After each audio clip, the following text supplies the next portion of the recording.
क्या हाल है दोस्तों। मैं हूं आप सबका अपना रंजन। तो शुरू करते हैं आज की ये भयानक कहानी।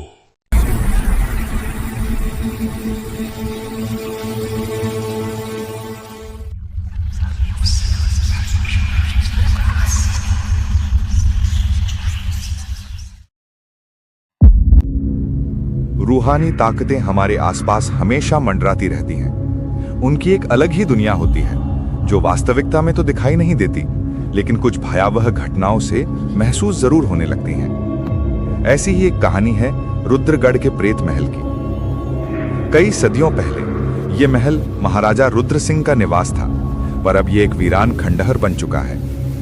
राजाओं के वंशज वर्षों पहले देश छोड़कर जा चुके हैं। महल की हालत जर्जर है और शासन के नोटिस के अनुसार अब इसकी मरम्मत जरूरी है। कुछ दिनों में रुद्र सिंह के वंश की एक अकेली वारिस ईशा अपने 8 वर्षीय बेटे अथर्व के साथ महल में दाखिल होती है। ईशा ने हाल ही में अपने पति को एक कार दुर्घटना में खो दिया है और अब वो अपने अतीत से दूर अथर्व के साथ इस नई जगह आई है। महल इतना विशाल था कि इसकी साफ सफाई के लिए 1 दर्जन मजदूरों को बुलाया गया था।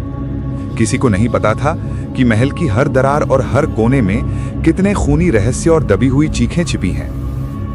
ईशा के आने के बाद महल की हवा अचानक भारी और रूहानी होने लगी। ऐसा लग रहा था मानो कोई वर्षों से अपनी बारी का इंतजार कर रहा हो।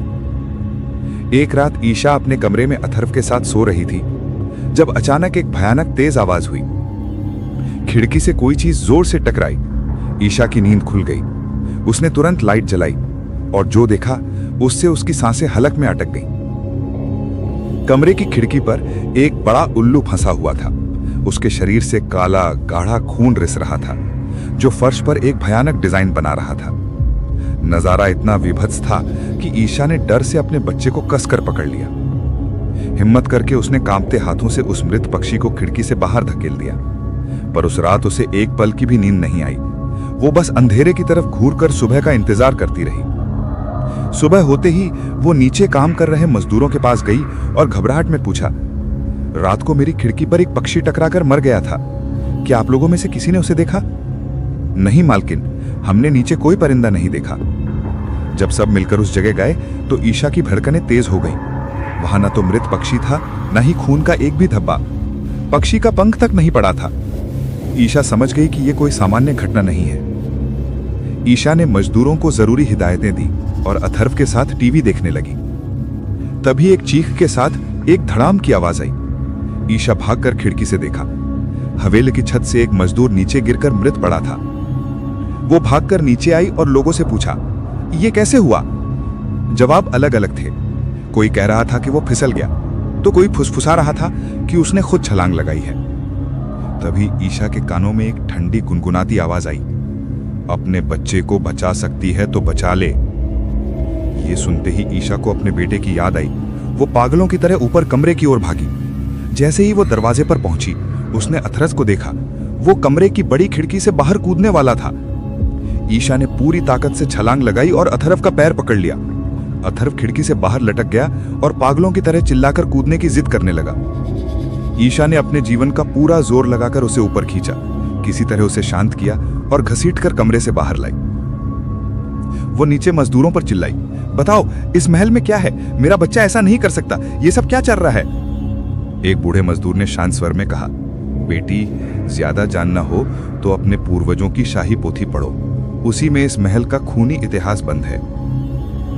ईशा ने उस गांव के सरपंच के बेटों से, जो अब भी उस किताब को संभाल कर रखे थे, वो पुरानी धूल भरी शाही पोथी ले आई। किताब खोलते ही ईशा के सामने महल का काला इतिहास खुल गया। इस महल में हीरा और मोती नाम के 2 सेवक सेविका थे जिनका अटूट प्रेम था। एक बार रानी के कीमती जेवर चोरी हो गए। शक की आग में राजा ने निर्दोष मोती को दोषी ठहराया और उसे जिंदा दफन की भयानक सजा दी। गम से टूटकर मोती के पति हीरा ने भी उसी रात आत्महत्या कर ली। लेकिन कहानी यहां खत्म नहीं हुई। 1 महीने बाद भयानक मतिभ्रम और अपराध बोध से ग्रसित राजा रुद्र सिंह ने अपनी ही तलवार अपने गले में उतारकर महल के फर्श को अपने खून से रंग दिया। उसके बाद महल में छोटे मोटे भयानक हादसे होने लगे, जिसके कारण यह हमेशा के लिए बंद कर दिया गया। पोथी में लिखा था कि यहाँ की अशांत आत्माएं वर्षों से किसी वारिस का इंतजार कर रही थी ताकि वो अपना बदला पूरा कर सके। ईशा ने तुरंत हवेली खाली करने का फैसला किया। वो अथर्व को लेकर रात के अंधेरे में ही एयरपोर्ट के लिए निकल गई। सुनसान रास्ते पर अचानक उनकी कार अस्वाभाविक तरीके से नियंत्रण खो देती है और कई बार पलटकर उल्टी हो जाती है। चमत्कारिक रूप से दोनों को कोई गंभीर चोट नहीं आई। ईशा ने अथर्व को कार से निकाला और जान बचाकर सड़क पर भागने लगी। तभी दूर से एक गाड़ी आती दिखाई दी। ईशा ने बीच सड़क पर खड़े होकर चीखना शुरू कर दिया। गाड़ी के पास आते ही ब्रेक लगे। वो राहत महसूस करने लगी क्योंकि गाड़ी में एक पुलिस ऑफिसर था जिसका नाम विक्रांत था। ईशा ने रोते हुए सारी आपबीती सुनाई। विक्रांत ने उन्हें अपनी गाड़ी में बैठने को कहा। थोड़ी दूर जाने पर एक बूढ़ा व्यक्ति सड़क पर लड़खड़ाया और गाड़ी के सामने गिर पड़ा। विक्रांत ने गाड़ी रोकी और उसे देखने के लिए उतरे। बूढ़ा व्यक्ति बेहोश हो चुका था। विक्रांत ने मानवता दिखाते हुए उसे गोद में उठाया और गाड़ी के पिछले सीट पर बैठा दिया। वे अस्पताल की ओर बढ़ने लगे। तभी पीछे से उस बूढ़े व्यक्ति का ठंडा कंकाली हाथ अचानक विक्रांत के गर्दन तक पहुंच गया। विक्रांत छटपटाए और जोर से ब्रेक लगाया। गाड़ी रुक गई। विक्रांत ने अपनी गन निकाली और बिना सोचे समझे बूढ़े के सिर पर गोली दाग दी। गोली लगने के बाद भी बूढ़ा व्यक्ति मुस्कुरा रहा था। उसके सिर से खून नहीं बल्कि गाढ़ा काला धुआं निकल रहा था। ईशा और विक्रांत दोनों समझ गए ये कोई मनुष्य नहीं बल्कि एक भयानक और द्वेषपूर्ण प्रेत है। प्रेत ने विक्रांत को कसकर जकड़ लिया। इस बीच ईशा ने अथर को पकड़ा और कार से बाहर निकल गई। विक्रांत किसी तरह अपनी जान छुड़ाने में कामयाब हुए और तीनों सड़क पर जान बचाने के लिए भागने लगे। कुछ देर भागने के बाद उन्हें सड़क के किनारे जगमगाती लाइट्स दिखीं। मैडम, ये एयरपोर्ट है, जल्दी, ईशा ने हांफते हुए कहा। ईशा अपने बेटे को लेकर एयरपोर्ट के चकाचौंध भले उजाले के अंदर पहुंच गई। उस पल उसे लगा जैसे उसकी जान में जान आ गई हो। विक्रांत की बहादुरी से उसके बच्चे की जान बच गई थी, लेकिन वे जानते थे रुद्रगढ़ के उस प्रेत महल में खूनी आत्माओं का आधिपत्य अभी भी बना हुआ है। वे अपने अगले वारिस का इंतजार करते रहेंगे। और इसी के साथ रुद्रगढ़ की ये खूंखार भूतिया कहानी समाप्त हो जाती है।